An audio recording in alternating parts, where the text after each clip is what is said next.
Are you searching for answers?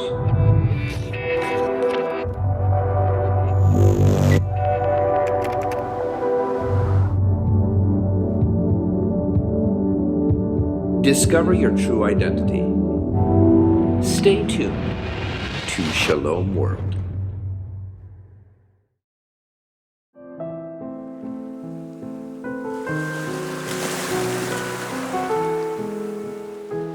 The absence of my father in my life really left me, I lacked self-confidence. I felt a deep sense of grief. Why did this happen this way? There's so many questions that I'd always wanted to ask this man. I guess that commenced a time for me where I realised I had to forgive.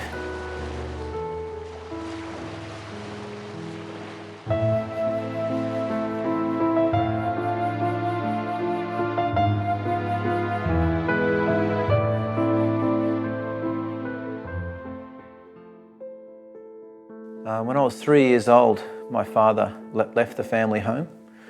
He went to live down south in Newcastle, away from Brisbane. So during my childhood, I had no contact with my father. I never heard from him. In fact, my only memories of him were through photographs.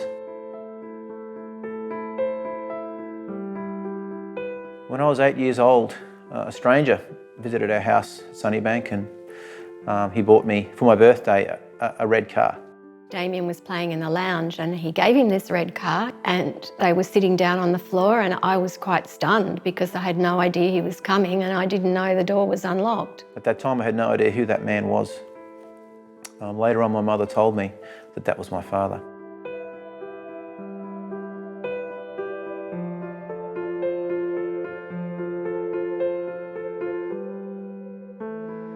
It just didn't really make sense to me. So at that time, I was an only child. I was being raised by my mother. My mother was a school teacher and worked very hard. She played the role of both parents. She is quite an amazing woman. Damian came to Mass with me. We prayed a lot together. If I experienced difficulties, I'd ring the sisters at the convent where I worked, and they would come around. One would go with Damian and one would spend time with me. As a teenager, I became involved in a church group called Emmanuel, and I became involved with the youth group, and I certainly was raised in the Catholic tradition, in a charismatic way, with praise and worship and the sacraments. And I saw a lot of young people around me having personal encounters with Jesus. But it was something, I guess, through my failed relationship with my father, I just couldn't see ever happening with me. I didn't think that was real for me. My experience of male role models in my life had been a negative one. So I just didn't invest myself in that. The absence of my father in my life really left me quite lost.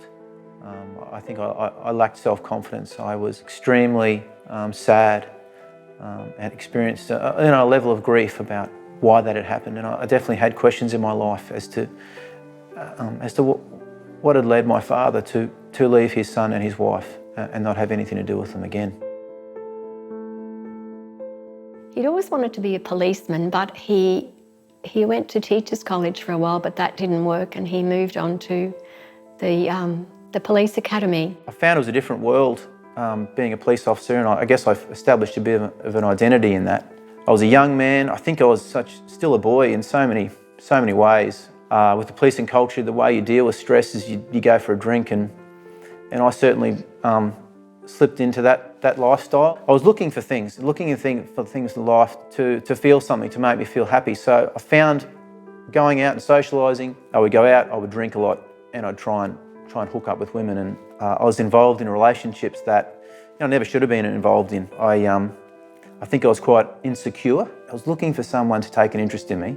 And as a result of that, I later had a relationship with a woman whereby a child was conceived. I then distanced myself from that situation, and as a result of that relationship and that child's life ended. And I guess what I was able to see in my life was I had basically repeated the actions of my father in my life to a worse extent.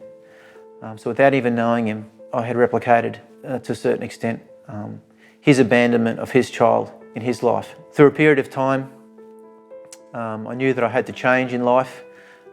I got married. I met Damian in December 1997. He was talking to my friend and I kind of thought he was a bit cute. He started talking to me straight away. We got on really well. He was very funny. He always knew how to make me laugh. We started dating after that, and after about 7 months got engaged. The following year, October 1999, we got married. The things that I had been doing in my life, the way I had been behaving, continued. Those patterns in my life, the patterns of sin, were continuing. And that continued in my early years of my marriage. And I would be married, but I would still go out and have drinks with mates and behave like a single man. Hearing more stories about not feeling like a man because he never had a role model, a father figure for him. He partied a lot, but it didn't really bother me. I forgave him. Within a year of becoming married, my first daughter, Amelia, was born. I still remember holding Amelia in my arms and looking down at her and just tears flowing. And, I sort of knew within myself things had to change. And looking down at this beautiful, beautiful daughter, Amelia, it was a gift from God. Later on, within my occupation in the police service, I was transferred out to a regional town called Aramac. So we began to live in this quite beautiful place. When you drive north from Barcaldine on a straight flat road that goes for like 67 k's and there's nothing either side of you, just sort of arid grassland, you get a sense of the isolation. And I guess something about that place started to change me. A lot of the hardness in my heart started to melt away. And I began to sense the presence of God in this place. So I found myself being involved in the local Catholic community. There's only a handful of people there in a little church in Aramac. I hadn't really been habitually going to church for a long time, and I started to get some priorities back in my life. Maybe realising that God does love me, and there is hope for good in my life despite what had happened up to that point. I'm always reminded of the parable of the prodigal son, and the prodigal son goes off and loses himself in licentiousness and prostitutes and blows his fortune and he's wasting his life. And he decides he's got nothing left. He's going to come back. His father sees him from a long way off. And what that means to me is he's always been waiting. He's always been watching. And the father runs to him and embraces him. And I think that was my story. God had been very patient with me. In Aramac we had our second child, Lily, and that was another great gift. And it was another moment of grace in my life where I was able to see the hand of God in my life. We came back to Brisbane and very slowly we became involved in our local parish again at Sunnybank. And as an adult, we eventually came back to Emmanuel Community. Emmanuel Community has still been going on through all this time. So I started to bring my wife and family to Emmanuel. Janine first up was quite opposed to this. I remember the first time we went along, there was charismatic worship and praying in tongues, and this really flipped Janine out, and I understand that. So she says, I'm not going back to this crazy place. And over time, Janine kept coming to Emmanuel, and in time, Janine ended up deciding that she wanted to become a Catholic, and she actually did within 2 years of being out west. And in 2006, my third child, my only son, Sam, was born. When we had our third child, Sam, I was so thankful because I knew that I really wanted to have a boy. I prayed to God that we could have a boy so he could have a father-son relationship that he had never had.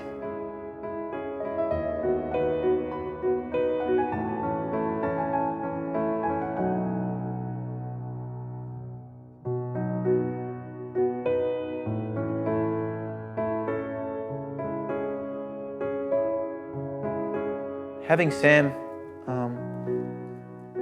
was profound in a lot of ways for me. I'd always desired a masculine relationship in my life, and I found that, and I had it with Sam, and although it was different, although it was in reverse of what I'd always wanted, I was always looking for a mentor.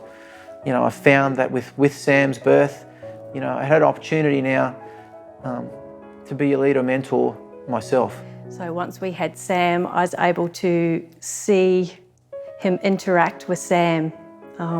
They have an amazing bond together. Sam looks up to him all the time, always goes to him for advice. It's really, really beautiful to see. Having my third child coincided with me, realising that I had to come to terms with things that had happened in my life. The deep woundedness that I had as a result of the failed relationship with my father, as well as, being honest about the sin and negative patterns of behaviour in my life. As an adult, I had actually made some steps to connect with my father. Probably about 3 times in my life, I'd made an effort to go down to Newcastle, and I ended up meeting a half-brother. Damian met his half-brother Tony, and it was through Tony that he met his father when he was 21. And the occasions that I had met him were very short. I had so many questions to ask him, but it was always a conversation. It was so superficial. In about 2009, I received information that my father he was quite sick, he was quite unwell. He was in hospital in Newcastle.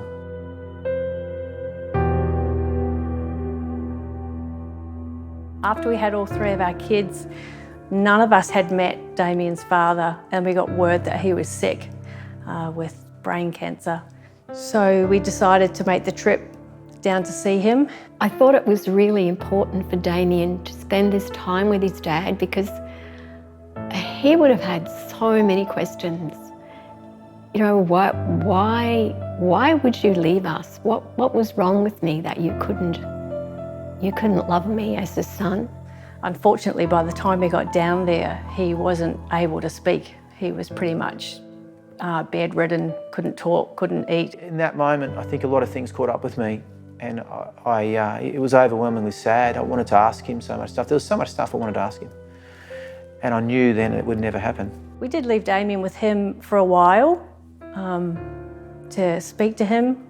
I feel really sad that he didn't get to have a conversation with him that I knew that he wanted to have about why he was not there for him, hoping to get, his father to say, I'm sorry. I know that would have meant a lot to him to do that. So sometime later, my father died, and we returned to Newcastle, and I attended his funeral. It was quite strange in the funeral, hearing his family talk about what a good dad he was, and I felt quite numb at the time. I didn't quite understand this. And then they showed some slideshows in the funeral, and there was a photo of him holding me as a young boy on the beach somewhere. So I would have been maybe 2 or 3. To be truthful, it was a surprise. I felt for Damian because here was his dad holding him, and I did feel angry too that all this time, all this pain, all these years, all this angst, all this suffering was all there. And Damian was very upset. He cried and cried and cried. I felt, extremely sad, a deep sense of grief as to, why did this happen this way? I didn't understand this, and it was quite surreal to be at the funeral of my father, who I never knew. So I returned to Brisbane, and from there, I knew I needed to do work in terms of, reconciling myself to the love of God, despite that failed relationship with my father, and to have reflect on my life, where I had come from, and look at the man I'd want to be, and then make some changes. So being part of Emmanuel, I started to go along to Catholic men's weekends called Men Alive, and there's some great fellas that put together a ministry years ago. So I felt that there was a ministry here that I needed, because I was looking for the whole idea of the masculine journey, a masculine initiation, rite of passage, things like that really started to interest me, because I realised that that had not been my story. And now as a father, I now have the responsibility to raise my son intentionally, to raise him knowing Jesus, knowing the Lord, to be an honourable man. So I began looking for ways in order to better myself. So I went along to a weekend in particular. It was a live-in retreat weekend. A couple of mentors of mine, Shane Bennett and Peter Gabor, were actually two guys that I knew, and they prayed with me.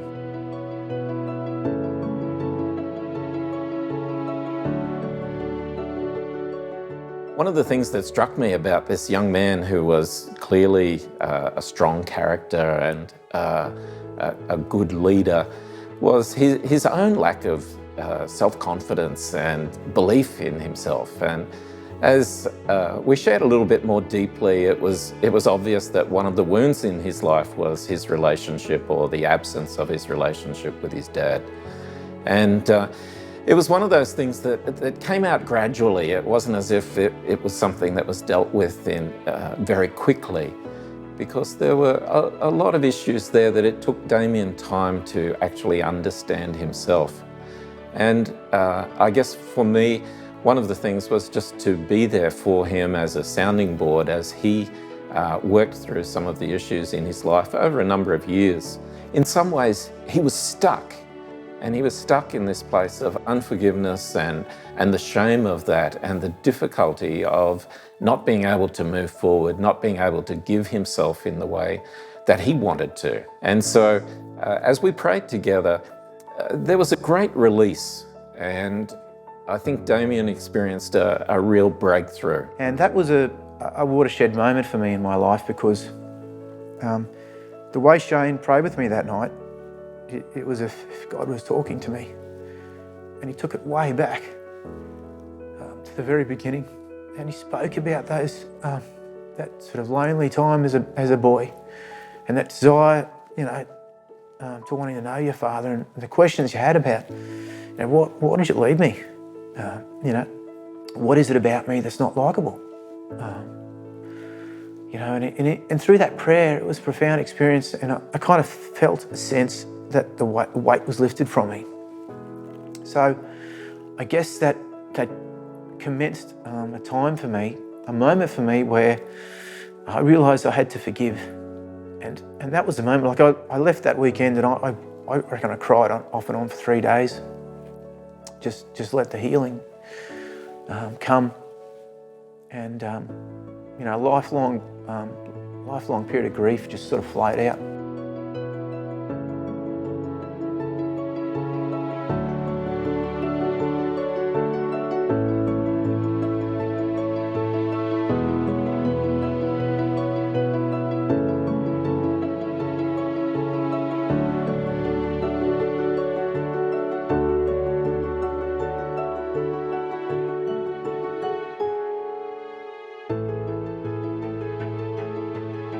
I then went to some further prayer with Shane and Chanel Bennett, and it was more dealing with that early stuff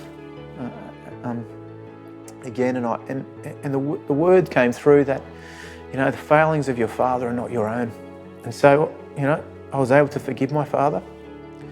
My father made choices in his life. I don't know the circumstances, but for whatever reason, his failings are not my own. So I guess that led me to forgive him, but also at the same time to acknowledge my own sin. And my sins have been grave. So I took that to confession over a period of time, because there was a lot of stuff to go through. And I think for me, that has been freeing. And it has been life-giving. My overwhelming sense is one of gratitude. I'm grateful for God's work in my life, for God's hand, and as a result, now I have a beautiful wife. I have 3 children. I have so much to be thankful for. It's the power of forgiveness, the capacity to forgive, that want to forgive. I think he knew the pain of what had happened to him, but being able to come to that stage of freely forgiving his dad and seeking healing was something that took time and a number of moments along the way where he came to new discoveries about himself, about his pain, about God's healing in his life. From that time onwards, he's forgiven his father. He knows that it wasn't anything that he did that made his father not have anything to do with him. And I think once he realised that, he could focus more on being the best father he could be for Sam and our two girls. While Damian was growing up, I was very careful not to criticise his dad in any way. Never told him any of the problems that we'd experienced, because I knew one day, I was hoping and praying that one day he would meet his father and he would get to know him as he is, not coming in with all this stuff that I'd told him.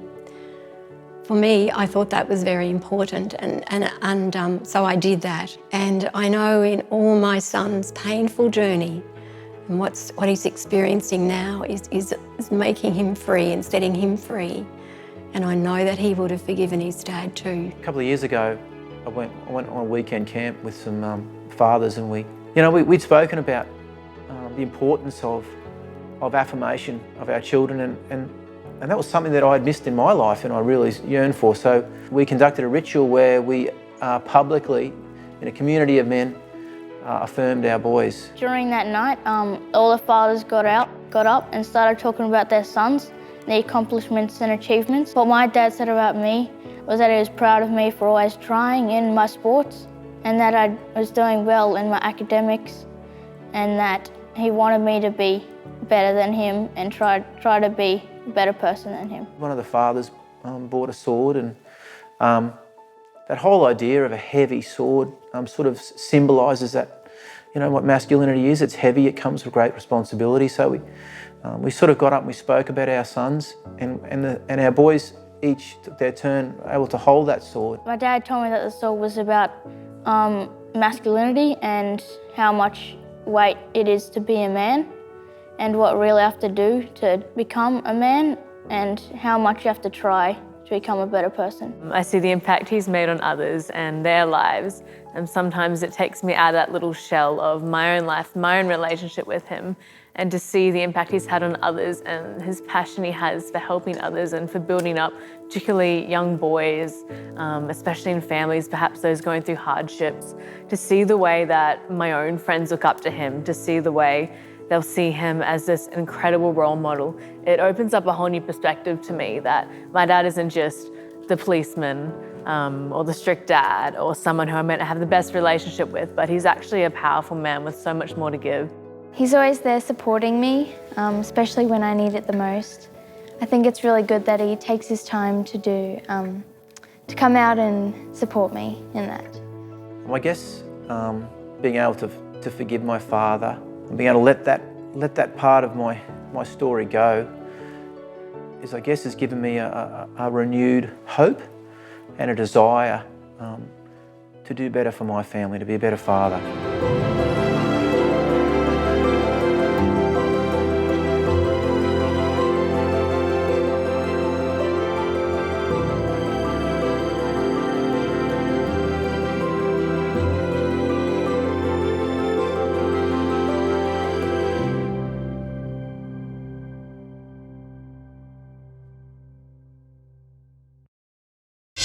A lot of talk in our church today about the new evangelisation, and we might ask, well, what's new about the new evangelisation?